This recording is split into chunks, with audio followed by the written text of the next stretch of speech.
நாளின் செய்யும் வினிதானின் செய்யும் என நாடி வந்த கோழியின் செய்யும் கொடுங்கூற்றியன் செய்யும் குமரேசர் இரு தாளும் சிலம்பும் சதங்கையும் தண்டையும் சண்முகம் தோளும் கடம்பும் எனக்கு முன்னே வந்து தோன்றினே.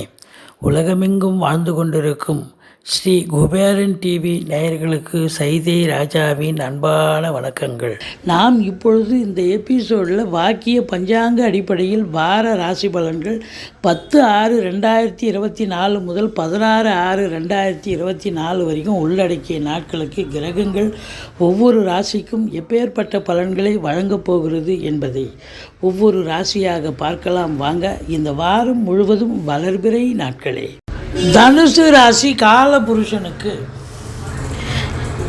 9வது ராசி. குரு பகவான் ஆட்சி பெறும் வீடு. இப்பொழுது குரு பகவான் 6ஆம் இடத்தில் ரிஷபத்தில் இருக்கிறார். மூலம் பூராடம் உத்திராடம் முதல் பாதம் உள்ளடக்கியது. இந்த தனுசு ராசிக்கு இந்த வார கிரகங்கள் எப்பேற்பட்ட பலனை வழங்கப் போகிறது? நல்ல பலனை வழங்குமா இல்லை சுமாரான பலனை வழங்குமா? ஏன்னு கேட்டால் இந்த குரு இது வரைக்கும் 5ல் இருந்த குரு இப்போ 6க்கு போயிட்டார்னு ரொம்ப வருத்தத்தில் இருக்கீங்க. குருவுக்கு ஸ்தான பலம் இல்லைதான், இருந்தாலும் பார்வை பலம் சிறப்பு அப்படின்னு சொல்லலாம். குரு பாருங்கள், 10ஆம் இடத்தை பார்க்க போகுது, 2ஆம் இடத்தை பார்க்க போகுது. அதை விட ஒரு சிறப்பு ஒரு கொடுப்புன வேறு என்னங்க வேணும்? சனி 3ஆம் இடத்துல உபஜயஸ்தானத்தில் இருக்கார். 4ல் ராகு, சில ப்ளஸ்ஸும் இருக்குது மைனஸ் இருக்குது. 5 செவ்வாய் 5ல் ஆட்சி போயிடும். 7 புதன் 7ல் ஆட்சி போயிடும்.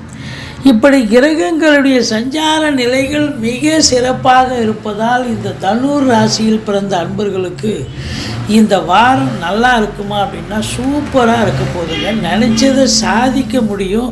அதுவும் தொழில் ரீதியாக உத்தியோக ரீதியாக பெரிய லெவலில் சாதிப்பீங்க. சம்பாத்தியம் என்பது சிறப்பாக இருக்கும். குடும்பத்தில் சுப நிகழ்ச்சிகள் நடத்துவார்கள். குடும்பத்தில் இந்த 2ஆம் இடத்தை குரு பார்ப்பதால் குடும்பத்தில் நிம்மதி, சந்தோஷம், குதூகலம் ஏற்படும். உங்கள் சொல்லுக்கும் செயலுக்கும் மதிப்பு மரியாதை கண்டிப்பாக கிடைக்கும்.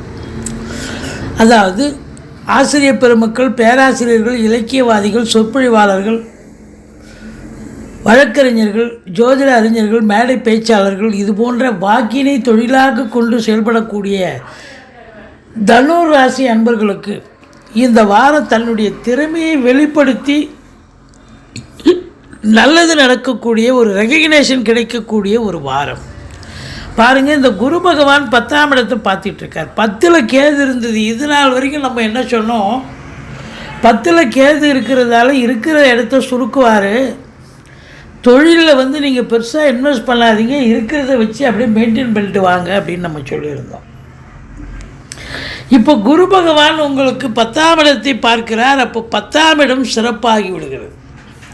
குரு கேது காம்பினேஷன் ஆகிடுது. குரு கேது காம்பினேஷன் கோடீஸ்வர யோகம், குபேர சம்பத்து. அது மட்டும் இல்லை, ஞான மார்க்கம், அதாவது ஆன்மீகத்தில் அதிக நாட்டம் இருக்கும். 50-60 வயசுக்கு மேலே இருக்கிறவங்களுக்கு ஸ்பிரிச்சுவல் இன்ட்ரெஸ்ட் அதிகமாக இருக்கும். கோயில் குளங்களுக்கு போவீங்க, தான தர்மங்கள் செய்வீர்கள், நன்கொடைகள் வழங்கி மகிழ்வீர்கள் அப்படின்னு சொல்லலாம். இந்த 10ஆம் இடத்தை குரு பார்க்கறதால இந்த தொழில், சொந்தமாக தொழில் பண்ணிகிட்டு இருக்கிறவங்க நம்பி கடனை வாங்கி தொழிலில் போடுங்க. அது சொந்த தொழிலில் நிச்சயமாக போடலாம். அதாவது வங்கிகளின் மூலமாக, அரசின் மூலமாகவோ, தனியார் துறை மூலமாகவோ கடன் உதவிகளை பெற்று தொழிலில் இன்வெஸ்ட் பண்ணிங்கன்னா எந்த அளவுக்கு இன்வெஸ்ட் பண்ணுறீங்களோ அந்த அளவுக்கு வருமானம் கண்டிப்பாக கிடைக்கும். 10ஆம் இடம் மேன்மை தரக்கூடிய ஒரு இடம். தொழிலில் மேன்மை, உத்தியோக மேன்மை கண்டிப்பாக ஏற்படும். உத்தியோகம் பார்க்குறவங்களுக்கு, அரசு உத்தியோகம், தனியார் துறையில் இருக்கிறவங்களுக்கு ப்ரமோஷன், இன்க்ரிமெண்ட், தேவையான இடத்துக்கு டிரான்ஸ்ஃபர் வாங்கிட்டு போகிறது, இப்படி எல்லா நிலைகளிலும் உங்களுக்கு ஒரு மேன்மையான ஒரு வாரமாக இது இருக்க போகிறது. படித்து முடித்த இளைஞர்கள் உங்களுடைய ஜாதகத்தை பார்த்துக்கங்க. ஒரு ஜோசியர்கிட்ட அணுகி நீங்கள் தொழில் பண்ணால் சிறப்பாக இருக்குமா இல்லை உத்தியோகம் பார்த்தா சிறப்பாக இருக்குமா? அப்போது நீங்கள் தொழில் பண்ணணும் சிறப்பாக இருக்குன்னா தொழிலை ஆரம்பித்தா நல்ல சூடு பிடிச்சி நல்ல சம்பாத்தியத்தை பார்க்க போகிறீங்க, சந்தோஷத்தை பார்க்க போகிறீங்க. உத்தியோகம் அப்படின்னும் பொழுது உத்தியோகம் பண்ணால் நல்லா இருக்குன்னு சொன்னால் நீங்கள் எந்த டிபார்ட்மெண்ட்டில் முயற்சி பண்ணுறீங்களோ அந்த டிபார்ட்மெண்ட்லேயே வேலை வாய்ப்பு கிடைக்கும். அப்போது படித்து முடித்த இளைஞர்களுக்கு வேலை வாய்ப்பு கிடைக்கும். ஏற்கனவே வேலையில் இருக்கிறவங்களுக்கு ப்ரமோஷன், இன்க்ரிமெண்ட், பதவி உயர்வு, ஊதிய உயர்வு, அதிகாரிகள்கிட்ட தொல்லை, கூட வேலை பார்க்குறவங்ககிட்ட பிரச்சனை இருந்தது. இப்போ இதெல்லாம் சரியாகி சந்தோஷமாக இருக்கக்கூடிய சூழல். நிர்வாகத்தில் நல்ல பேர் கிடைக்கும். உங்களுக்கு கூடுதல் பொறுப்புகள் வழங்கி கௌரவிப்பார்கள் அப்படின்னு சொல்லலாம். அப்போ 10ஆம் இடம் சிறப்பாக இருக்குன்னா 2ஆம் இடம் பணம் வந்து தானே ஆகணும், வருமானம் வந்து தானே ஆகணும். அப்போ நல்ல வருமானம் வரும். கண்டிப்பாக உங்களுக்கு வங்கி கணக்கு உயரும், பேங்க் பேலன்ஸ் உயரும். குடும்பத்தில் பணம் வந்தால் 10 வந்துடுங்க, சந்தோஷம் தானாக வந்துடும். அப்போ குடும்பத்தில் நிம்மதி, சந்தோஷம், குதூகலம் ஏற்படும். சுப நிகழ்ச்சிகள் நடத்துவார்கள். வெளியார் சுப நிகழ்ச்சிகளுக்கு நீங்கள் சென்று விட்டு வர முடியும். அது மட்டுமல்ல, உங்களுக்கு இந்த 3ஆம் இடம் சனி பகவான் இருக்கார், உபஜெயஸ்தானம். இது நாள் வரைக்கும் சனி பகவான் உங்களுக்கு எடுத்தார். ஆனால் இப்போ அவர் கொடுக்குற ஸ்டேஜில் இருக்கிறார்.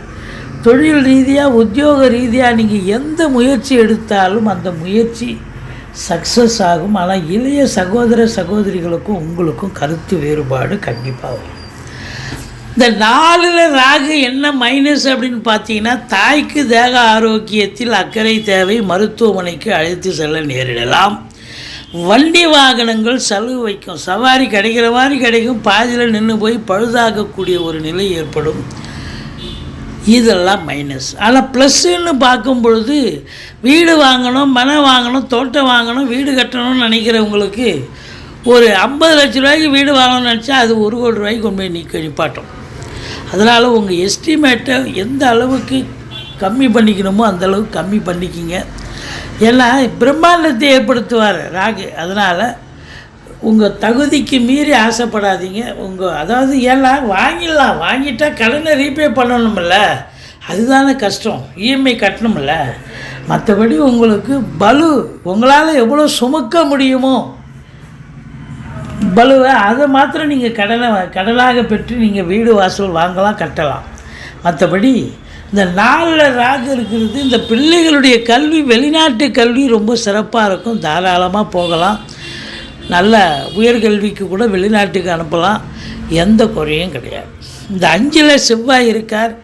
பூர்வ புண்ணிய ஸ்தானாதிபதி நல்ல நிலையில் இருந்தாலும் சனி பார்வையில் இருக்கார். அப்போ பூர்வீக சொத்தில் ஏதாவது லிட்டிகேஷன் பிரச்சனைகள் வர வாய்ப்புகள் இருக்குது. எச்சரிக்கையாக இருந்து கொள்ளுங்கள். பூர்வீகத்தில் யாராவது உங்கள் சொத்து பத்துக்கு ஆட்டையை போடுறதுக்கு இது வரைக்கும் இடங்குது, அது வரைக்கும் எங்களுக்கு மனம் இருக்குது அப்படின்னு சொல்கிறதுக்கு வாய்ப்பு இருக்குது. அதனால் குலதெய்வ வழிபாடு பண்ணுங்கள். ரிஷிகள், முனிகள், குருமானுடைய ஆசீர்வாதம் பெற்று சொல்லுங்கள். 5ஆம் இடத்துக்கு 2ஆம் இடம் 6ஆம் இடமாக வருவதால் படித்த பிள்ளைகள் வேலைக்கு போகிறதுக்கான வாய்ப்பு இருக்குது. வேலை வாய்ப்பு பெற்று சம்பாத்தியம் பெறக்கூடிய ஒரு நிலை, அது குடும்பத்துக்கு தரக்கூடிய ஒரு நிலையும் இருக்குது. இப்போ பிள்ளைகளுடைய வருமானம் உங்களுக்கு தேடி வரும். திடீர் அதிர்ஷ்ட வாய்ப்புகள் தேடி வரும். வரா கடன்கள் வசூலாகும். இன்சூரன்ஸ் பணம் கிளைம் ஆகி கைக்கு வரக்கூடிய ஒரு காலகட்டம். வாரிசே இல்லாத குடும்பங்களுக்கு உங்களை வாரிசாக நியமித்து அவங்களுடைய சொத்து பற்றி நகை நட்டு லிக்விட் கேஷ் உங்கள் பெயருக்கு மாற்றி எழுதக்கூடிய விபரீத ராஜயோகம் ஒரு சிலருக்கு அமையும்.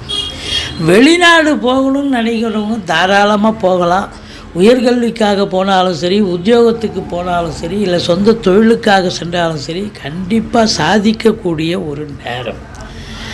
கலைத்துறை, சினிமாத்துறை, மற்றபடி நிதித்துறை, நீதித்துறை, அரசு வங்கி, அரசு கருவூலம், மற்றபடி நகை வியாபாரம், துணி வியாபாரம், நகை உற்பத்தியாளர்கள், துணி உற்பத்தியாளர்கள், இவங்களுக்கெல்லாம் கூட சிறப்பான காலகட்டம். 9ஆம் இடத்தை சனி பார்ப்பதால் தந்தைக்கு ஏதாவது இடர்பாடுகள் வரலாம், எச்சரிக்கையோடு இருந்துங்க. மற்றபடி தொழில் ரெட்டிப்பு வருமானத்தை தேடித்தரப்போகிறது. அதனால் வருமானம் வருது, தொழில் நல்லா இருக்குது, வருமானம் வருதுன்னா செலவு பண்ணி தானே ஆகணும். அப்போ பாருங்கள், உங்களுக்கு 12ஆம் இடத்தை குரு பார்க்கிறார். செலவினங்கள் ஏற்படும், அது சுப செலவாகத்தான் அமையப்போகிறது. மற்றபடி இந்த தனுர் ராசியில் பிறந்த அன்பர்களுக்கு இந்த வாரம் சூப்பராகவே இருக்குங்க. ஆனால் 10ஆம் தேதி 11ஆம் தேதி சந்திராஷ்டம நாட்கள் வருவதால் மிகுந்த எச்சரிக்கையோடு இருங்க. மற்றபடி குறை ஒன்றும் இல்லை. மறைமூர்த்தி கண்ணா, நீங்கள் வணங்க வேண்டிய தெய்வம் துர்க்கையை வழிபாடு செய்யுங்கள். மற்றபடி முருகப்பெருமானை வழிபாடு செய்யுங்கள். கந்தசஷ்டி கவசம் சொல்லுங்கள். வாழ்க்கை வளமோடும் நலமோடும் அமையும். இந்த வாரம் தனுர் ராசி அன்பர்களுக்கு சந்தோஷகரமான ஒரு வாரம். ஸ்ரீ குபேரன் டிவியை பார்த்தமைக்கு நன்றிகள். மேலும் இது போன்ற தகவல்களை தெரிந்து கொள்ள ஸ்ரீ குபேரன் டிவியை சப்ஸ்கிரைப் செய்யுங்கள். மறக்காமல் பெல் ஐக்கானை கிளிக் செய்யுங்கள்.